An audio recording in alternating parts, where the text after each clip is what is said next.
Hello everybody, Saigan here. Last day of King of the Web for this cycle anyways. I'm in the top 10. Holy crap, guys. Thank you so much for helping me get there. I am in 10th, so I won't complain about any votes getting tossed my way. But regardless, thank you so much. I didn't think that I was even going to, hit top 25 or anything like that. So that's fantastic. Other news. I've started applying to YouTube networks. That is primarily related to the Monster Hunter 3 Ultimate release coming out. For a lot of new games, the lawyer thugs that game publishers employ have a tendency to just kind of go out there and toss around copyright claims. And usually you can get them cleared up. They've been thrown at me before, and it was a massive, massive pain to get cleared up. It took 3 months, but it did eventually get cleared up. Having the support of a network will mean the network deals with the copyright claims, and it kind of protects you from them. So that's a major reason. The other one is that I've really found that I enjoy doing this. This has been a lot of fun. There's a great community of gamers out there, a great community of Dragon Quest fans that have, expanded into other games, and I'm hoping that my channel is reaching its original goal of getting more and more people into Dragon Quest. And so joining a network will also increase visibility that way and hopefully get more and more people playing the Dragon Quest series. And the more people who are playing the Dragon Quest series and the more people who are talking about the Dragon Quest series means we have more chance of getting major titles released over here in the US. Titles like, Dragon Quest X or Dragon Quest VII on the 3DS. I already played through and beat Dragon Quest X, but I would still love to get that game released over here. I would play it again. And 7, of course, just looks absolutely fantastic, but I don't really feel like dropping $400 on importing a 3DS right now. It was cheaper to get everything set up to play Dragon Quest X online. And then kind of finally, I noticed like some weird discussions going on in some of the forums I follow regarding RPGs and what RPGs are. And the definition of them has gotten really broad. This isn't really a rant in any means. This is musings. We'll go with musings. So in order to define games as RPGs, we kind of have to go back to like the beginning of modern gaming, or what I consider to be the beginning of modern gaming. Not the beginning of gaming in general, because in that case we're going to be going back a long, long ways. People have been playing games since the beginning of time. As far as modern gaming is concerned, I would actually start that back in the 70s with Gary Gygax creating Dungeons & Dragons, which was originally a smaller scale wargame. Gygax was a big fan of miniatures wargaming, and those have been around since a long, long, long, long, long time. So I'm not even going to try qualifying them as modern, where I'm going to say modern is like, like last 100 years modern. Miniature wargaming has been around since long before that in some form or another. Maybe they didn't have like specific rules and they were primarily used for figuring out strategies for actual wars, but wargaming has been around for a really, really, really long time. So I'm going to start it at Dungeons & Dragons back in the 70s. I don't remember the specific year because I'm a terrible nerd about it. So right then and there, Gygax came up with a system for like gaining experience points, fighting monsters, buying equipment, etc., etc., etc., etc. And that kind of started this flow. And it was really good timing for Gygax to do this because personal computing was becoming it wasn't becoming big, it was becoming more popular, and a lot of people were getting into it, and there was a lot of overlap between people who were into war games and people who were also into programming and computing. So suddenly you had people developing these different games. And out of it we got Wizardry and Ultima would definitely be the two major ones that come to mind. Lord British is working on a new game. Who knew? called Shroud of the Avatar. Go, look it up. It's cool. Pause my video. It's less important than what Lord British does. Anyhow, it's not published by EA. Where was I? Okay, Wizardry and Ultima came out. Wizardry and Ultima are the first, video game RPGs, and they spawned other games like there's the Goldbox series from TSR, Pool of Radiance, Eye of the Beholder, stuff like that came out under the Dungeons and Dragons license. And then there was Wizardry and Ultima, which weren't under the Dungeons and Dragons license, but were very, very clearly inspired by Dungeons and Dragons. Lord British has even stated that Ultima started as him writing stories for his D&D group.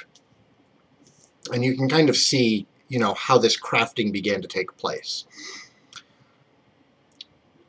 So for a while there, Western RPGs were kind of growing, they were becoming a thing, they were going through growing pains. We had early examples of DRM, we had early examples of just like weird security measures. You used to get like code books, code wheels, things like that to try and tell the game that you had not pirated it. Meanwhile, over in Japan, Yuji Horii winds up getting inspired by Wizardry. So he decides he wants to make an RPG, but he wants to make it for console. And as it's going to be on the console, he also wants it to be something that is easier played by a younger audience and easier to understand. If you've ever played like Akalabeth, those games were not designed to be user-friendly. They were very challenging games just to figure out what you wanted to do. Like, if you wanted to drink a potion, it usually wasn't even D to drink. It was something obscure like quaff, Q to quaff a potion. If you want the experience, NetHack. NetHack is a perfect example. Go get NetHack. It plays a lot like the old ones. So Yuji Horii wanted to simplify it. He wanted it to be very easy to understand. And that's where that horrible menu system in Dragon Quest came from. The talk, items, stairs, door, take, status, menu. That was way out of order, but you understand what I'm getting at. So that's kind of where the menu system came from, with Yuji Horii just trying to make it simple and easy to understand that everybody could play. And at the time, it worked. At the time, that was a huge, huge improvement. Modern gamers look at the older Dragon Quest menus and they go, man, this is terrible. And by today's standards, yes, we've improved a lot. We also have a lot more buttons to work with, and the programming has improved vastly.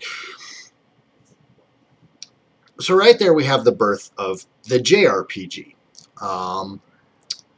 And you can see that, you've got Western RPGs and then you've got JRPGs, and they were definitely growing apart in the style of game. Western RPGs really stuck to their roots as being Dungeons and Dragons, stat heavy, character creation heavy, lots of rules, very challenging and not very noob friendly. And then on the other end, you've got JRPGs, which started expanding with Dragon Quest II and Final Fantasy and Phantasy Star, which were also growing, but in the opposite direction from Western RPGs. They were focusing on better menu design. They were focusing on brighter colors, better visuals, and they were a lot easier to get into, and they also had a strong focus on consoles. That's why a lot of JRPGs on consoles were so much better than the Western RPGs that came out for consoles. Wizardry came out. Ultima came out. A lot of Bard's Tale came out on consoles, I believe. That came out on the NES, didn't it? I think it did. But they were designed for the PC. They were not designed from the ground up for consoles like JRPGs were. And you can see where the Western RPGs kind of just stopped trying to be console RPGs. They couldn't do it because porting them was a pain, and they just weren't designed for the system. They weren't designed to use a controller, they were designed to use a keyboard. Nothing against them, nothing against the JRPGs, but at their heart they were designed for entirely different audiences, and they were designed for different hardware. So for a long time they were growing apart, and they were really the only two things that we saw as RPGs. But now a weird thing has started happening. We've started getting RPG elements in all sorts of weird things. We've got RPG elements in our sporting titles. We've got RPG elements in our first-person shooters with games like Borderlands. The sporting titles, oh man, Madden and NFL 2K have been doing stats and experience points, or whatever they're calling them. They're still experience points for years now. It's not a new thing. And it's become harder and harder to nail down what an RPG is. And it's getting really frustrating, because you'll go onto the forums and somebody will be like, what's a good RPG? And somebody else will suggest Legend of Zelda. Well, that seems like a bit of a stretch. And then at the same time, you look at it and you're like, well, RPG, role-playing game, you're playing the role of Link, and you're playing a game, and you're questing through dungeons, you're progressing, you're getting stronger and stronger as you purchase and find new equipment. But it plays entirely different. Well, now things have gotten even more complicated because of games like Phantasy Star and Diablo, where those games have become extremely action-oriented, and then you look behind the curtain and there's all these numbers. They're still an RPG. I remember when Knights of the Old Republic came out. I was working at Game Crazy at the time. Pretty fun job. Knights of the Old Republic came out. People came in and they'd watch the gameplay footage and they'd watch people playing it and they're like, wow, this is great. Some people actually brought back Knights of the Old Republic, one of BioWare's finest works, and I think their last excellent game. You can yell at me all you like. I'm not that impressed by Dragon Age and Mass Effect. KOTOR was really, like, oh, KOTOR was so good. People would bring it back because they felt like they'd been lied to by the visuals. The game that they were watching people play was not the game that they were playing when they got home. They didn't realize that they were setting up commands. They didn't realize that they had to worry about all of these RPG problems. Meanwhile, all the Dungeons and Dragons folks are like, oh, this is D20. Let's go. I know this system.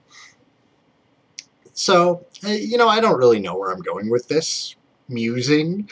I just thought it was really interesting how RPGs have evolved to such a point that they're folding in on themselves, and they're actually now encompassing every other genre that we have. And it is getting so frustrating to try and, you know, suggest or even discuss what is a good RPG on forums, because you can make a really good argument for anything being an RPG because of the RPG elements that are now in every single game. And it all goes back to Gary Gygax coming up with Dungeons and Dragons and just wanting a more personal experience for the little characters that were on the battlefield.